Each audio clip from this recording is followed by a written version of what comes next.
పిల్లలకు రెయిన్బో ఎలా ఏర్పడుతుంది? రంగుల వర్షం అని పిలువబడే రెయిన్బో చాలా అందమైన దృశ్యం. ఈ రంగుల వింత ఎలా ఏర్పడుతుందో చిన్నపిల్లలకు అర్థమయ్యేలా చెప్పడానికి కొన్ని చిట్కాలు. 1. నీటి బిందువుల గురించి మాట్లాడండి.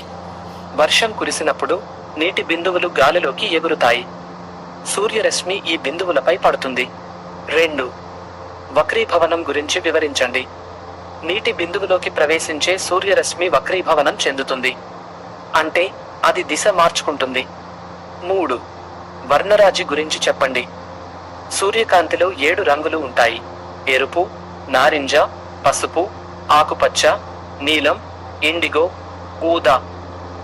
ప్రతి రంగుకు వేర్వేరు వక్రీభవన కోణం ఉంటుంది. 4. రెయిన్బో ఎలా ఏర్పడుతుందో వివరించండి. వక్రీభవనం చెందిన రంగులు నీటి బిందువు నుండి బయటకు వస్తాయి. ఈ రంగులు ఆకాశంలో ఒక వృత్తాకారపు వంపుగా కనిపిస్తాయి. అదే రెయిన్బో. 5. రెయిన్బో ఎప్పుడు కనిపిస్తుంది? రెయిన్బో కనిపించడానికి సూర్యరశ్మి వర్షం కురిసే నీటి బిందువులపై పడాలి. అందుకే రెయిన్బో సాధారణంగా వర్షం తర్వాత కనిపిస్తుంది. 6. పిల్లలను ప్రోత్సహించండి. రెయిన్బో గురించి మీ పిల్లలతో మాట్లాడండి. వారికి చిత్రాలు చూపించండి. రెయిన్బో గురించి పాటలు పాడండి. ఈ అందమైన దృశ్యం గురించి వారి ఆలోచనలను తెలుసుకోండి. చిట్కాలు: సరళమైన భాషను ఉపయోగించండి. ఉదాహరణలు మరియు పోలికలను ఉపయోగించండి. చిత్రాలు మరియు వీడియోలను చూపించండి.